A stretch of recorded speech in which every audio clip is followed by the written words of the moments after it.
Halo semuanya, selamat jumpa. Senang sekali saya bisa menyapa kalian pada pertemuan ke-11 ini. And in this meeting, we'll be discussing about how to translate inverted sentences.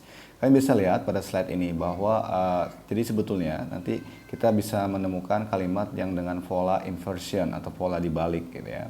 Nah, apa yang dibalik? Yang dibalik adalah nanti posisi antara verb ya dan juga subjeknya. Nah, kita akan lihat pada penjelasan pada poin pertama ini. An inverted sentence switches the placement of the verb before the subject of the sentence as if in a question.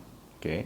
And inverted sentences are required with a certain grammar structure or used as a means of sentence stress and also emphasis the sentence. Nah, jadi kita bisa ketahui, jadi kalimat itu di inverse ya, dengan format inverted sentence karena ada maksudnya, yaitu dengan maksud sentence stress or emphasis. Jadi nanti saat kita menerjemahkannya juga kita harus bisa mengidentifikasi bentuk inversinya itu dan kita akan fokus menerjemahkan, memberikan penekanan pada format inversi tersebut.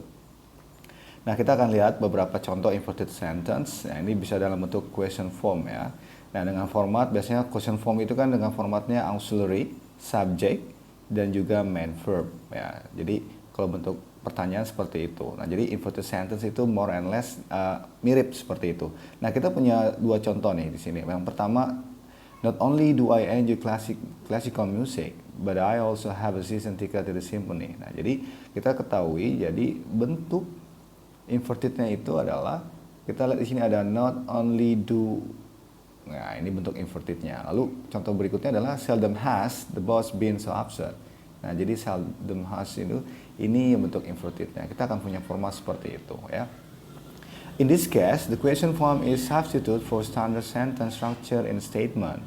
Generally, an inversion is used to stress the uniqueness of an event. Nah, jadi itu dimunculkan. Kenapa dibentuk dengan format inversi? Karena untuk to stress the uniqueness of an event. Nah, jadi seperti itu. Mau memberikan penekanan yang khusus ya pada kalimat tertentu di kalimat itu.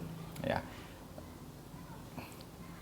Ya, berikutnya kita juga bisa menggunakan bentuk inverted dengan bantuan never, rarely, seldom. Contohnya seperti ini, never have I been more insulted. Nah, kalimat aslinya kan sebetulnya seperti ini.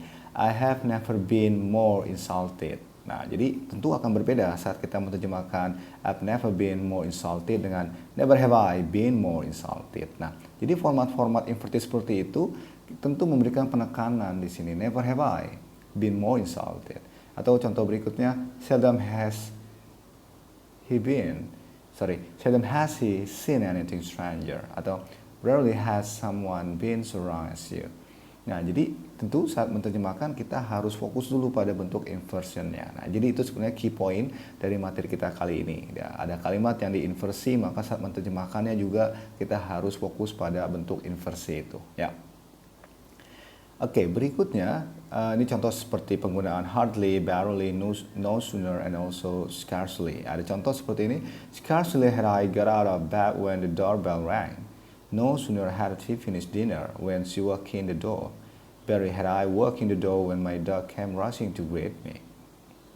Nah, kita juga bisa menggunakan only ya. Ekspresi only bisa kita gunakan juga seperti only after ya, dan juga only then. Nah, ini ada keterangannya bahwa only is used with a variety of time expressions such as only when, only as soon as, and etc. This form of inversion focus on how important something in understanding a situation clearly. Nah, kita lihat contohnya. Only then did I understand the problem. Only then did I understand the problem. Only after understanding the situation does the teacher make a comment. Only when all the stars have gone out will I grasp the complexity of the universe. Nah, kita bisa dapati bentuk inversinya seperti ini. Only then did. Only after understanding the situation does. Nah, itu dia bentuk inversinya. Dan juga bentuk ketiga contohnya, only when all the stars have gone out will I grasp the complexity of the universe. Jadi nanti saat menerjemahkan kita bisa fokus pada bentuk itu terlebih dahulu. Maka akan memberikan kesan yang berbeda ya. Ya, berikutnya penggunaan little di sini. Little is used in a negative sense in an inversion to stress that something has not been understood completely. Kita baca contohnya. Little did he understand the situation. Little have I read Little have I read concerning nanotechnology. Little was I aware that she was in town. Lalu kita juga bisa gunakan so and such. Nah, ini dia punya pola seperti ini. Jadi jika kita menggunakan so, polanya adalah so plus adjective and then that. Ya, kita bisa combine with the verb to be. Contohnya seperti ini. So strange. Ya, contohnya seperti ini. So strange was the situation that I couldn't sleep. So difficult is the task that students need 3 months to prepare. So expensive was the ticket that we couldn't attend the show. Nah, saat kita ingin menggunakan such, formatnya adalah so plus to be and plus noun or that. Such is the moment that all great traverse. Such is the start of dreams. Such are the days of our lives.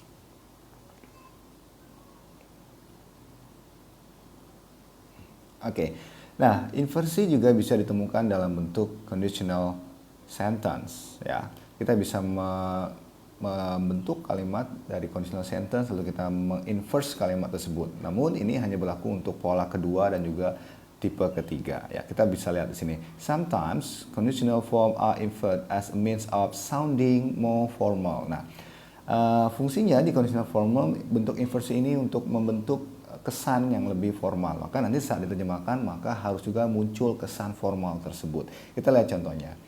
Had he understood the problem, he wouldn't have committed those mistakes. Had he understood the problem, he wouldn't have committed those mistakes. Should he decide to come, please give me a call. Had I known, I would have helped him. Had I known, I would have helped him. Nah, kalau kita perhatikan kalimat ini kan sebetulnya bentuk dari if clause tipe ketiga di sini ya. Had I known. Sebetulnya kan kalimat aslinya adalah if I had known, I would have helped him. Nah, jadi bentuk ini kita kategorikan bentuk inverted ya. Jadi bentuk bisa tipe kedua dan juga tipe ketiga. Contoh dari tipe kedua adalah if I were you, I would buy the house. Ya. Were I you, I would buy the house. Jadi kita bisa membentuk inversi dari conditional sentence. Only for type 2 and type 3. Okay everyone, I think that's all ya, how to translate inverted sentence. Jadi kita akan coba simpulkan di akhir ini bahwa nanti kita akan mendapati kesan yang berbeda saat menemukan format sentence dalam bentuk inverse ya, dalam bentuk ada switching position ya between subject and verb. Maka yang harus kita kenali terlebih dahulu adalah kita mengidentifikasi bentuk inversinya dan kita menerjemahkannya dimulai dari bentuk itu. Okay, I think that's all everyone for today. Thank you for watching. Don't forget to stay multiplied. See you everyone. Ciao.